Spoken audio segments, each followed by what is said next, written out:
sur le débat du jour. Eh bien, aujourd'hui, on va élire domicile sur Internet. Et vous le savez, sur Internet, on s'amuse, on s'éclate. Il y a le fun, n'est-ce pas? Il y a donc le meilleur. Mais sur Internet, il y a aussi qu'on peut risquer un certain nombre de choses. Il y a des dangers. Il y a donc le pire, chers amis téléspectateurs. Et parmi tout ce qui peut vous arriver de mauvais, il y a ce qu'on appelle le harcèlement sexuel en ligne. On en parle aujourd'hui avec mes débatteurs. Joseph Elegbede, bonjour. Bonjour madame la Merci journaliste. d'être sur ce plateau. Vous êtes informaticien. C'est tout à fait. D'accord. Juste en face de vous, vous avez Maureen Ike-Idji. Bonjour madame Idji. Vous êtes psychothérapeute et vous êtes la directrice de Calas Bena, n'est-ce pas? Oui, c'est ça. À côté de vous, nous avons Joseph Nukunde Wendo. Vous êtes juriste, vous? Vous nous direz si oui ou non c'est sanctionné et si c'est sanctionné que prévoit la loi, n'est-ce pas? Absolument. Voilà. Et un quatrième invité, coach Guetoro, bonjour. Rebonjour, Bonjour, j'allais dire, Madame puisque nous sommes Rassilati. ensemble depuis ce matin. Alors, Madame Idji Morenike, c'est quoi le harcèlement sexuel en ligne? Bon, quand on parle d'harcèlement sexuel en Oui. ligne, c'est d'abord que ça se passe sur les réseaux sociaux. D'accord, sur Internet et les réseaux sociaux. Oui, c'est ça, sur Internet et les différents réseaux sociaux. Oui. Et aussi, c'est le fait d'imposer de façon répétitive à une personne des propos ou des actes à connotation sexuelle dans le but de l'intimider ou d'avoir des rapports sexuels avec cette personne-là. Donc, ça se fait souvent en ligne. Ça se fait souvent en ligne, ça a différentes formes. Oui. Généralement, les personnes vont recevoir des messages répétitifs, insistants. De personnes inconnues ou de personnes connues? Des fois, c'est des personnes inconnues. Généralement, c'est des personnes connues. D'accord. Il y a aussi ce qu'on appelle le revenge porn, où des fois, c'est des ex-copains ou même des inconnus qui vont aller prendre des photos de nous à moitié dénudés ou carrément nus dans le but de nous faire du chantage. Et des fois aussi, c'est des groupes de personnes, des groupes de personnes, ça on voit ça dans le milieu des jeux en ligne, qui vont aller attaquer généralement les femmes. D'accord. Alors, Joseph Nukunde Wendo, à quel moment ça devient le harcèlement? Quelle est la limite, en fait? En fait, il faut reconnaître que ça devient du harcèlement du moment où ça devient répétitif. Si c'est une fois que ça se passe, ça se comprend.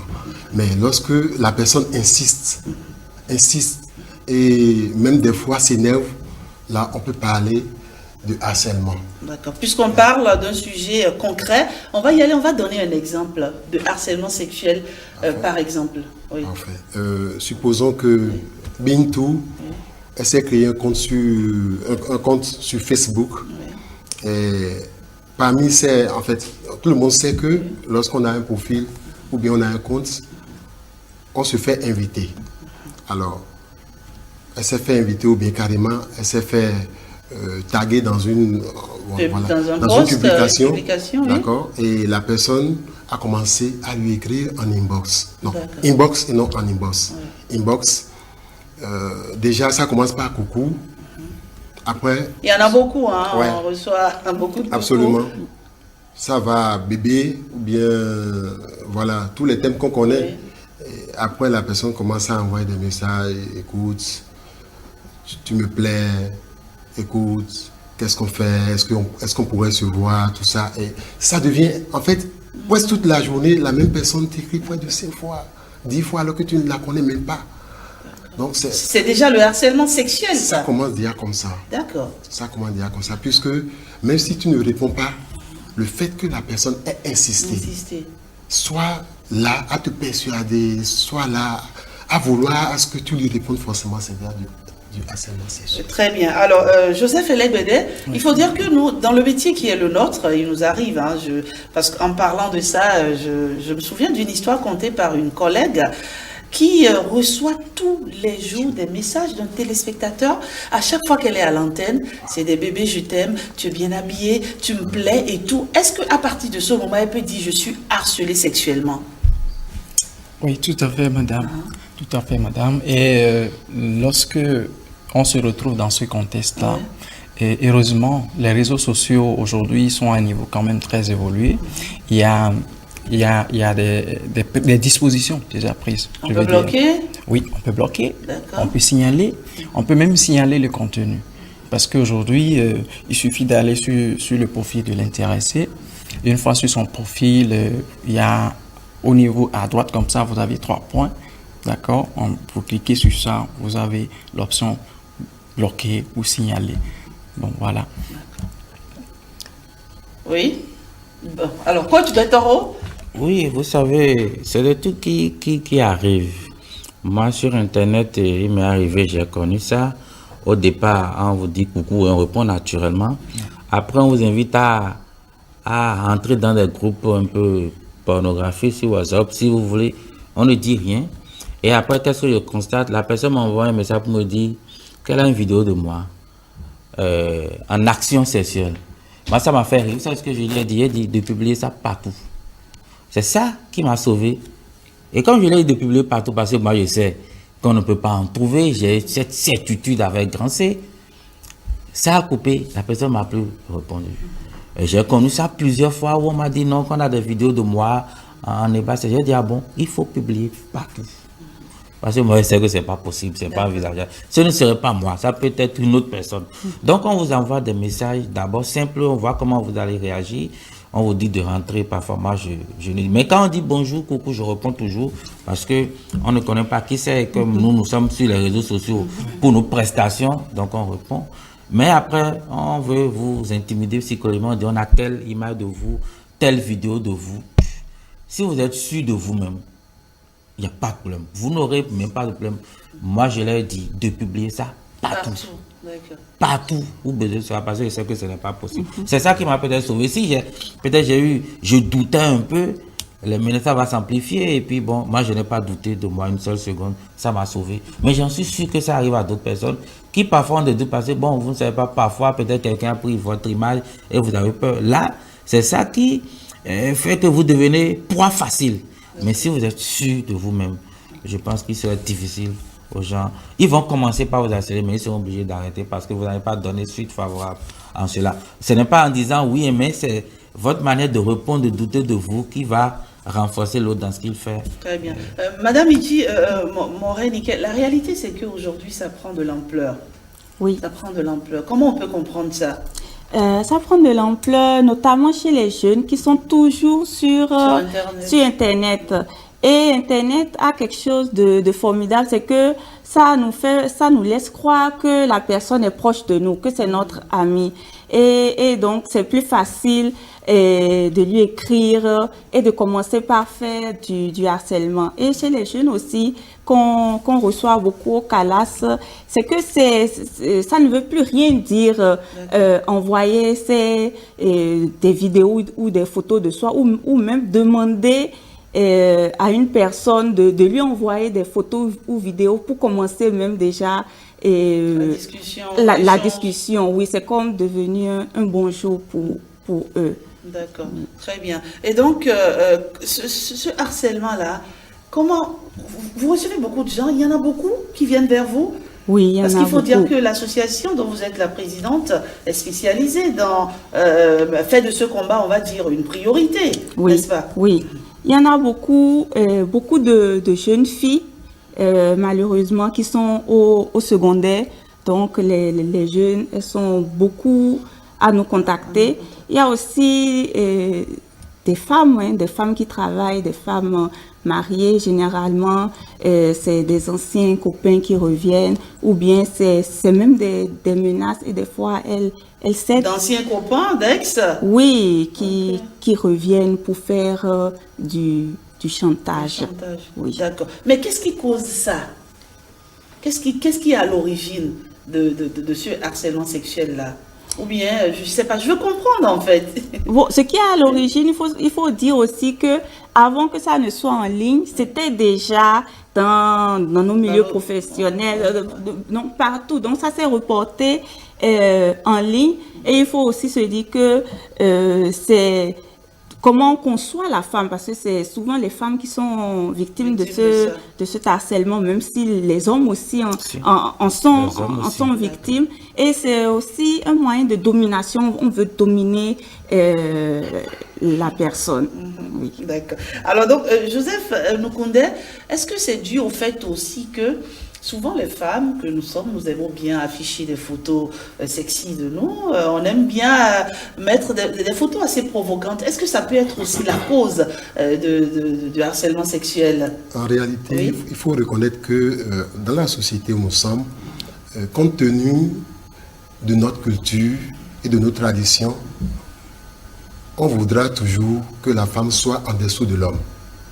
D'accord? Du coup, tout le monde pense que c'est la femme qui a été à la base, c'est-à-dire c'est la femme qui a provoqué le comportement malsain ou le comportement déviant, on va dire, au niveau de l'homme. Alors que ce n'est pas vrai.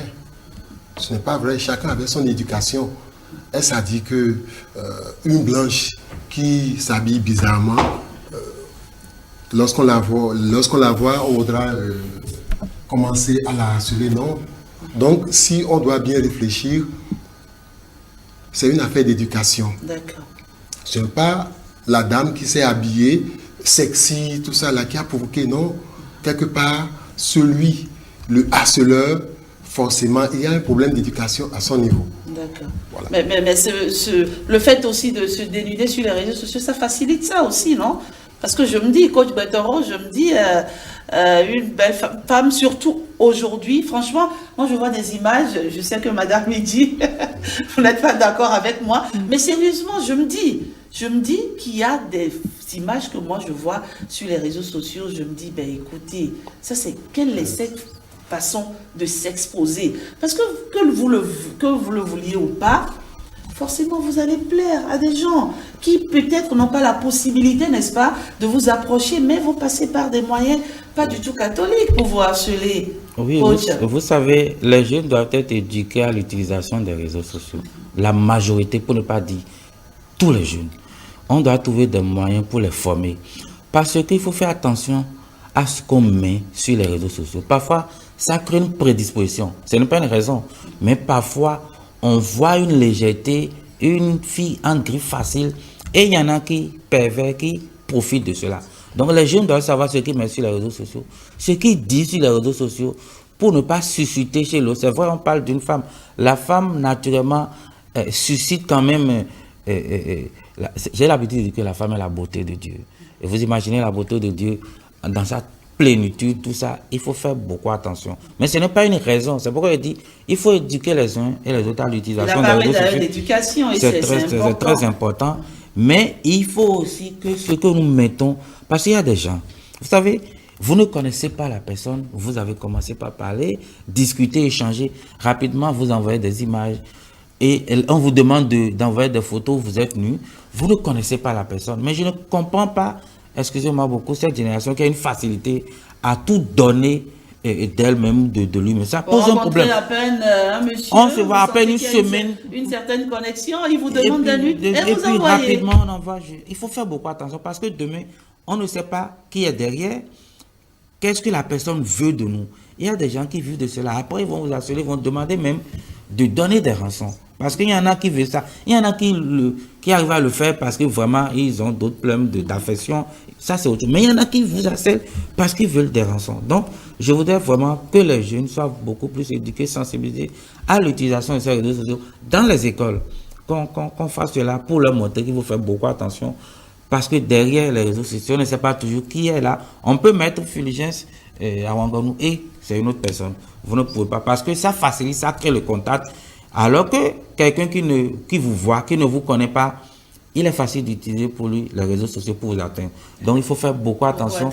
Mais aussi, il ne faut pas créer déjà une prédisposition à cela en vous mettant sur les réseaux sociaux, démunis déjà, et en envoyant vos images, vos vidéos facilement. Très bien. Donc, on va récapituler avant de poursuivre dans le débat. Les formes que ça peut prendre, c'est quoi? C'est déjà des messages à caractère sexuel. C'est des messages. Des photos, oui, c'est ça. Des vidéos, même à caractère pornographiques, voilà, et des envois répétitifs, d'accord, de ces messages-là. Oui. Et aussi, l'autre chose, c'est que quand on est en état de, c'est-à-dire les sentiments amoureux, les sentiments amoureux et les relations à distance. D'accord. Oui. Par exemple, lorsque je prends les relations à distance, parfois on ressent le besoin parce que son partenaire est de l'autre bout bien de sûr. la On planète. veut combler ce vide On veut en combler ayant ce des vide. Voilà. parties chaudes en ligne. Exactement. Et vous savez quoi?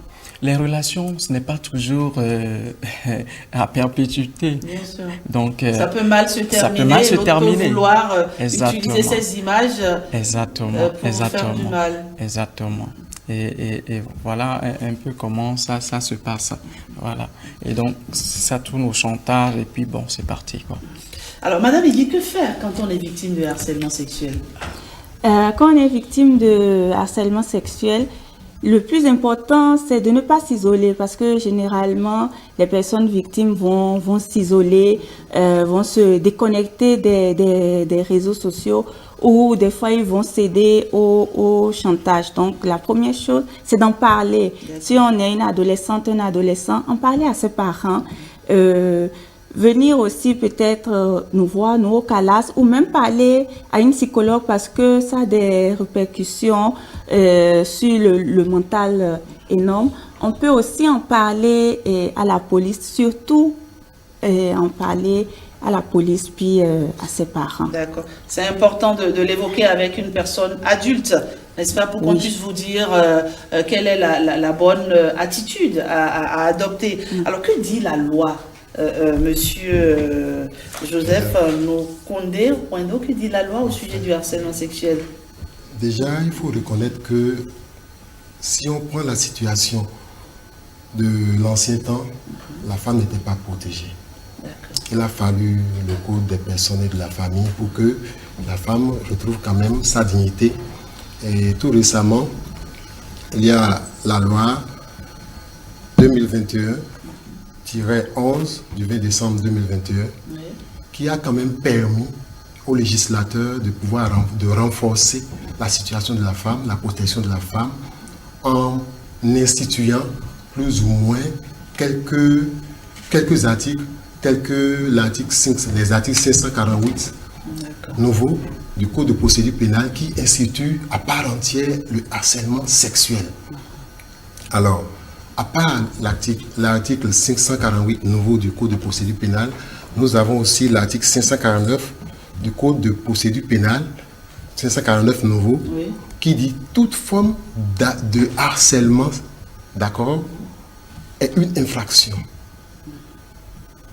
Et le même Code pénal est allé loin en instituant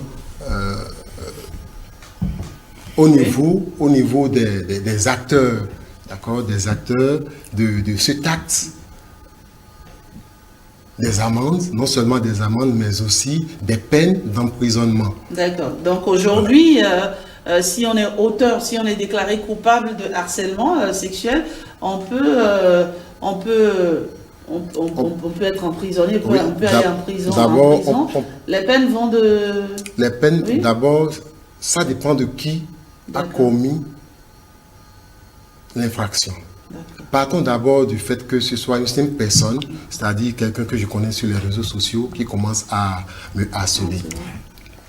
Il peut payer banalement entre 500 000 et 1 million d'amendes et avoir une peine de d'un an à 2 ans. Mais la chose devient plus grave, c'est-à-dire, en fait, le législateur veut décourager celui qu'on considère comme enseignant, celui qu'on considère comme donneur de leçons, comme éducateur, et ceux-là, ce n'est pas la même peine. D'accord. Donc quand c'est un simple individu, il n'y a pas de souci. Enfin, c'est pas aussi grave, je veux dire. Voilà, c'est pas aussi grave. C'est pas aussi corsé. Voilà. D'accord. Donc quand c'est un enseignant, quand c'est une relation entre un enseignant peut-être et son étudiante ou son élève, ça devient... Absolument. Voilà. Même un parent, puisque ça se passe.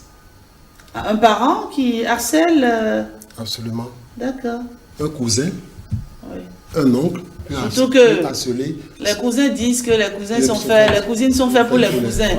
Donc, partant de là, parfois, ça met une pression terrible. Pression. On l'a tous vécu une fois, il faut le dire. Du Oui. coup, lorsqu'il s'agit de l'enseignant, l'enseignant peut payer entre 1 million et 2 millions d'amende et avoir une peine d'emprisonnement entre 3 et 5 ans. D'accord. Voilà. Très bien. Ben, nous trouvons que ce n'est pas suffisant. C'est pas suffisant. Parce que le gars, il va se dire, écoute, ben, c'est juste 3 ans que j'aurais fait, c'est juste 5 ans. Quitte à ce que ça entache ma réputation, je ressors, ben, elle aura des problèmes avec moi. Donc, Il ça peut est revenir. arrivé que des gens prennent leur revanche sur des victimes, c'est arrivé? Évidemment, vous savez, parmi les conséquences de ce phénomène, quand on va loin, et bien sûr, il y a ce désir de se venger. Ce désir de se venger. Et vous savez, lorsqu'on est victime, ça peut pousser vraiment très loin. On peut avoir des pensées même suicidaires, jusqu'à aller à avoir des pensées suicidaires. Et la timidité, l'isolement, et puis complètement isolé, on peut succomber. Voilà. D'accord, très bien. Et donc, il faut dire que l'association dont vous êtes la présidente s'occupe souvent, très souvent même, il faut dire, des victimes de harcèlement sexuel, n'est-ce pas? Parlez-nous-en un peu, Madame Idji. D'accord. L'association s'appelle le CALAS, qui est Centre d'aide et de lutte contre les agressions sexuelles. Et donc, on offre des services de psychothérapie aux victimes d'agressions sexuelles. Donc, on en rencontre beaucoup et de femmes, de jeunes femmes aussi, qui viennent nous voir parce que psychologiquement, elles sont atteintes. Elles sont atteintes psychologiquement et elles ont besoin d'intervention aussi. Et maintenant aussi, on travaille en amont en faisant des sensibilisations au sein de la population dans les écoles pour sensibiliser sur les risques du harcèlement sexuel, parce que nous, on ne veut pas recevoir toujours des femmes qui sont atteintes psychologiquement. Le but aussi, c'est de travailler en amont pour ne pas qu'elles soient atteintes. Donc, vous leur apportez une certaine assistance, on va dire, du début jusqu'à la fin. Comment ça se passe, Madame Idji? Du début jusqu'à la fin. Donc, là, maintenant, on a une campagne de lutte contre le harcèlement sexuel en ligne qu'on fait dans les écoles secondaires, parce que c'est un terreau fertile, les écoles secondaires. Donc, on voit les filles et les garçons, parce que comme on l'a dit, ils sont aussi victimes, les deux, d'harcèlement sexuel. Puis on sensibilise aussi, comme l'a dit le coach, sur l'utilisation des réseaux sociaux. Ce n'est pas conseillé de poster des photos de soi dans des situations délicates ou d'envoyer. Donc ça, c'est la partie sensibilisation, animation.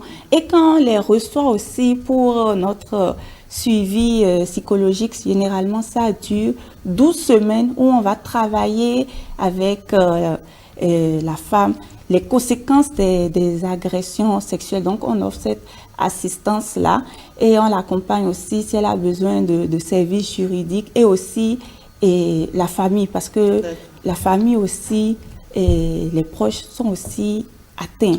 Oui. Très bien. Donc la campagne a démarré, elle dure combien de temps? Elle dure 6 mois. Elle dure 6 mois, d'accord. Oui. 6 mois à sensibiliser les jeunes sur les dangers, n'est-ce pas, liés déjà aux réseaux sociaux, notamment le harcèlement sexuel en ligne. Oui. C'est bien cela? Oui, c'est bien d'accord. ça. Et comment s'opérationnalise tout ça? Oui. À la base, il faut Vous allez un peu partout selon un programme bien déterminé, un calendrier bien déterminé. CALAS Bénin essaie quand même de prendre des contacts de prendre contact avec les établissements à visiter, et la programmation est faite, et en fonction des établissements à visiter, toute l'équipe bouge, va passer 1h30 voire 2 heures avec les élèves dans chaque section. Quand je dis section, c'est premier cycle, deuxième cycle. En fait, ça dépend aussi du nombre d'élèves qu'il y a dans les établissements. D'accord. Voilà. Très bien. Alors, j'ai un message ici, vous me direz ce que vous en pensez. C'est un téléspectateur qui nous suit et qui dit ceci: nos tribunaux ne sont pas encore suffisamment outillés pour connaître aisément des questions relatives au harcèlement sexuel. Vous me direz si c'est vrai ou pas. Il faut dire que beaucoup de femmes n'acceptent les avances que lorsque le monsieur se montre vraiment déterminé. C'est une excuse? Madame Idi, oui. Non, ça, ce n'est pas une excuse. Parce que des fois, la femme avance et accepte les excuses parce que la pression est tellement forte. Et il y a aussi le chantage qui est fait. Et par rapport à nos tribunaux, moi, je dirais qu'ils sont outillés parce que les magistrats, les avocats, c'est aussi une problématique qui les tient à cœur. D'accord. Très bien. En tout cas, oui, allez-y. Déjà, je voudrais tout simplement dire, ajouter à ce que Madame Idi a dit, qu'en réalité, beaucoup pensent que la cause du harcèlement sexuel est due au fait qu'il n'y a pas une couverture complète des instances juridiques et judiciaires au Bénin. C'est ce que beaucoup pensent.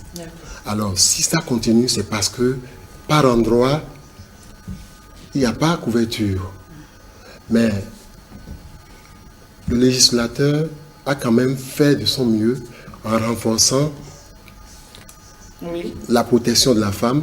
Et de nos jours, il faut reconnaître que c'est la CRIET qui connaît de ces situations. La CRIET connaît de ces situations, surtout quand il s'agit des enseignants. C'est la CRIET qui connaît du dossier, qui juge et qui fait le nécessaire. Et on sait qu'avec la CRIET, ça va souvent vite. Oui, très vite même. Oui. Il faut comprendre que nous avons une génération qui ne vit que sur les réseaux sociaux. Merci. Elles vivent en réalité, leur monde virtuel c'est la réalité et leur monde réel c'est les réseaux sociaux. Je suis sérieux. Donc, tout ce que nous vivons, nous connaissons dans la vie de tous les jours est amplifié sur les réseaux sociaux. Mais le problème c'est quoi? Il y a plusieurs adolescentes et adolescents qui n'arrivent pas encore à s'ouvrir à leurs parents. C'est ça qui fait que dans plusieurs familles, les gens n'ont pas encore connaissance de ces réalités. Mais en réalité, ça va devenir bientôt une infraction majeure dans nos tribunaux parce que les langues vont commencer par être déliées lorsque les filles et même les femmes vont se sentir protégées et qu'en parlant, d'ailleurs, je vous dis merci pour ce que vous faites, vont se sentir capables de parler et protégées en parlant. Vous allez voir que dans nos tribunaux, ce sera une infraction vraiment majeure. Je vous assure, cette génération ne vit que sur les réseaux sociaux. Quand vous parlez avec, vous savez, moi je fais des cours de coaching dans plusieurs maisons, je connais ces adolescentes. Quand vous leur donnez la chance de vous parler, vous leur dites waouh, vous ne pouvez pas imaginer que votre fille, les soirs, quand elle se connaît, c'est vraiment plusieurs de ses amis parfois arrivent à tous les jours à lui mettre parfois la pression, tu n'as pas répondu, tu ne m'as pas envoyé telle vidéo, tout ça. Mais c'est pour cela que j'invite les parents à parler avec leurs filles, avec leurs garçons surtout, parce que le monde virtuel, on ne voit pas. Nous, dans notre temps, on va vous voir sortir, on saura. Mais ici, vous êtes là, mais votre enfant est ailleurs, quand bien même elle est avec vous. Bien sûr. Donc, avec le temps, elle est à la maison, mais elle est très loin déjà. Elle est très loin. C'est vrai, oui. Et en parlant de cela, il est très important, d'accord, que nous impliquions les parents, parce que aujourd'hui, nous sommes effectivement, comme monsieur l'a dit, à l'ère du numérique et nous ne vivons en tant que jeunes que sur les réseaux sociaux. Donc, heureusement que les grandes firmes de la technologie, quand même, ils ont bien pensé au niveau, vous pouvez installer des contrôles parentaux. D'accord. Donc, on invite les parents à pour installer. que votre enfant n'ait pas accès à certains services. Et aussi, cela vous permet de contrôler l'activité que les enfants mènent, les jeunes mènent sur les réseaux sociaux, parce que quand vous voyez tout ce qui a été fait. Et pour revenir à la préoccupation de tout à l'heure, le législateur, si vous permettez, il y a le code du numérique qui est là, parce que nous sommes en pleine expansion du numérique au Bénin. Il y a le code du numérique qui est là, et il faut dire que si je ne me trompe pas, à travers l'article 550 du code du numérique, le sextage, le harcèlement sexuel en ligne est puni. Et il faut dire, c'est 2 ans d'emprisonnement et 10 millions d'amendes. Et là, c'est quand c'est normal, quoi. Mais je dis normal, du genre niveau par niveau, mais lorsque le harcèlement est commis sur une personne, voilà, un mineur ou une mineure, alors là, c'est encore plus grave. Je crois que ça va voir 20 à 25 ans comme ça d'emprisonnement, plus des amendements quand même hors norme, quoi. Oui, très élevés. Et voilà. Merci beaucoup. Merci en tout cas, c'est un sujet très intéressant, il faut le dire. Et donc, nous allons recevoir, si tu le permets, Coach Guettaro, nous allons recevoir Maurice Tonton par ici pour nous dire un peu ce que pensent les téléspectateurs de ce thème-là. Et nous leur avons posé une question depuis ce matin. Avez-vous une fois été témoin ou victime de harcèlement sexuel en ligne? Si oui, partagez votre expérience avec nous. Maurice Tonton, bonjour. Bonjour Rachidat Biomaman, les internautes n'ont pas été très nombreux à partager leur expérience. Comme vous l'avez dit, c'est un sujet délicat aussi, les gens n'aiment pas non plus beaucoup s'exprimer. Cependant, on a reçu quelques commentaires, et c'est des hommes essentiellement qui ont partagé également, qui ont partagé justement leurs expériences avec le harcèlement sexuel en ligne sur Facebook essentiellement. Koumassa Maurice nous écrit pour le sujet du harcèlement en ligne. Je dirais que c'est récent avec des comptes Facebook de filles qui embêtent avec l'existence d'un groupe de filles disponibles pour le sexe. Le comble est que tu es traité de tous les noms possibles lorsque tu donnes un avis défavorable à leur affaire. Voilà donc l'expérience que Koumassa Maurice a vécue sur Facebook. Bokor Roland Calis nous dit, peu importe votre âge, ceci est une pratique très courante si vous êtes coutumier des réseaux sociaux. Je le subis souvent comme la plupart des utilisateurs des TIC, mais les personnes derrière sont de divers continents. Lorsque ceci survient, je laisse avancer la correspondance par politesse pour savoir davantage sur les intentions cachées. Quand tout est clair, je décline l'offre ou le service, mais si la personne devient insistante, je la bloque tout simplement. Parfois, la même personne utilise différents comptes, pseudonymes et photos de profil pour atteindre ses fins. Certains le font car ils ont accès à vos données via la page d'un ami en commun. Jean Kokou dit le harcèlement sexuel est très fréquent, surtout sur Facebook. Souvent, j'ai subi ce phénomène de la part de certaines filles qui portent des noms européens et pourtant, ce sont des personnes qui résident au Bénin. Je fais des recherches approfondies et quand je découvre la vérité, je décline l'offre. Plusieurs filles sur les réseaux sociaux aiment jouer avec le cœur des gens. Des fois, ce sont des hommes qui se cachent derrière et c'est dommage, conclut Jean Kokouzouno. Voilà donc les quelques rares commentaires, donc témoignages qu'on a pu avoir ce matin sur les réseaux sociaux au sujet de cette question du jour.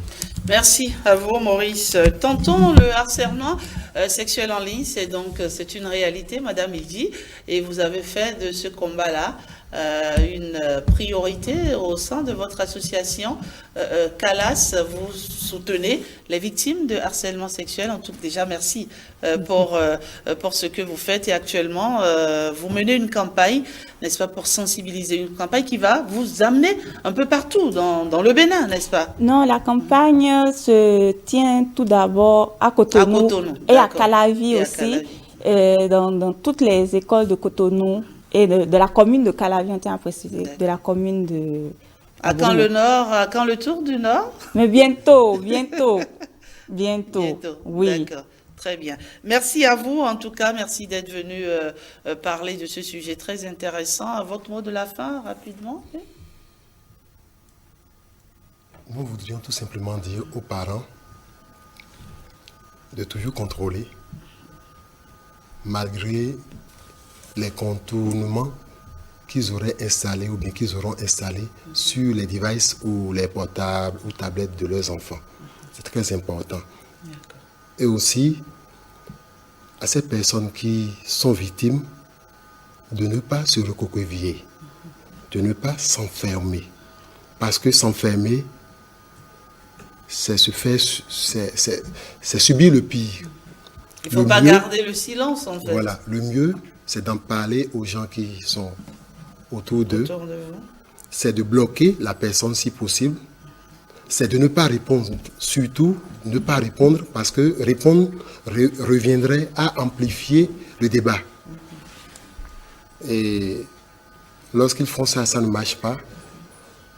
Nous pensons que le mieux à faire, c'est de porter plainte simplement et de traquer celui qui est fautif. D'accord. Quand on a bloqué, quand on a coupé tout lien avec le harceleur et que malgré ça, il trouve d'autres moyens pour entrer en contact avec vous, il faut tout simplement aller porter plainte. C'est bien cela, oui. D'autres conseils à l'endroit des jeunes qui nous regardent? Oui, madame, déjà, comme l'a dit mon collègue, il faut porter plainte. Et je crois qu'aujourd'hui, le gouvernement a même mis en place une plateforme de dénonciation. Je crois qu'on peut profiter de cette plateforme-là pour dénoncer. D'accord. Et aussi, en ce qui concerne l'utilisation des réseaux sociaux, il y a quand même certaines pratiques qu'on peut adopter et qui peuvent quand même aider, n'est-ce pas, à freiner ce phénomène-là.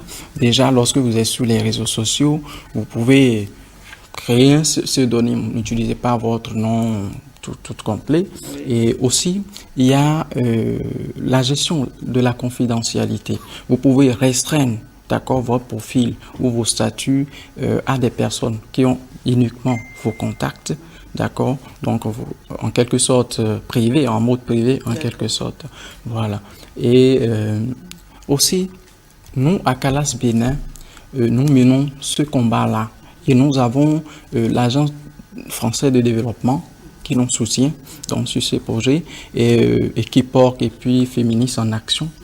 Et nous voudrions aussi que l'État et les autres corps, en tout cas ceux qui défendent la femme, je crois que la ministre des Affaires sociales fait déjà un excellent travail quand même pour défendre la femme.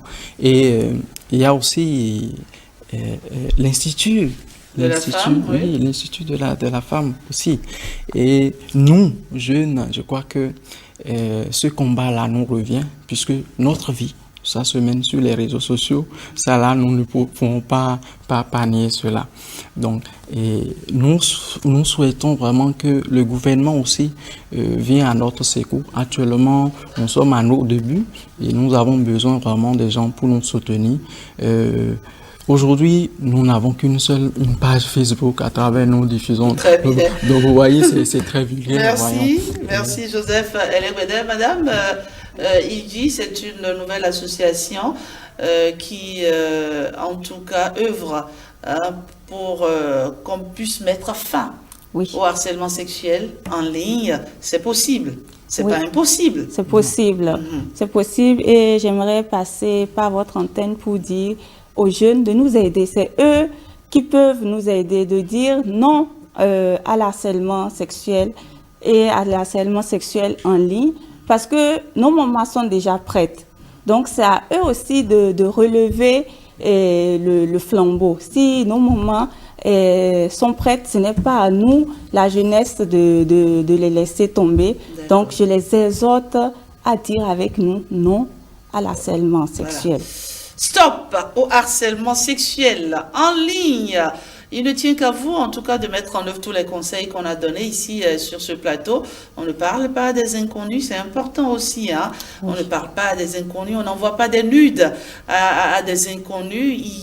Il faut mettre de la limite dans tout ce qu'on fait. C'est important, soit une génération consciente et responsable. C'est surtout ça. Et quand on est très bien éduqué, on sait qu'il y a des choses qu'on ne fait pas forcément. Oui, Internet, on s'éclate, on s'amuse, il y a le fun, voilà, on se distrait, mais il faut savoir que Internet, ça peut aussi tourner. Internet et les réseaux sociaux, ça peut tourner aussi au vinaigre. Merci à vous d'être passé sur ce plateau, nous parler de ce sujet ô combien intéressant et qui interpelle tous les jeunes que nous sommes, tout simplement. Merci Madame Iji. Merci à vous. Bon courage à vous. Merci beaucoup. C'est pas une tâche aisée. Mais on est ensemble. Voilà, on est ensemble toujours. Oui. Merci à vous également Joseph Nukunde Rwendo et merci Joseph Elegbede. Et c'est fini pour le débat de ce jour. On va ouvrir maintenant la parenthèse culturelle, mais avant cela, une respiration.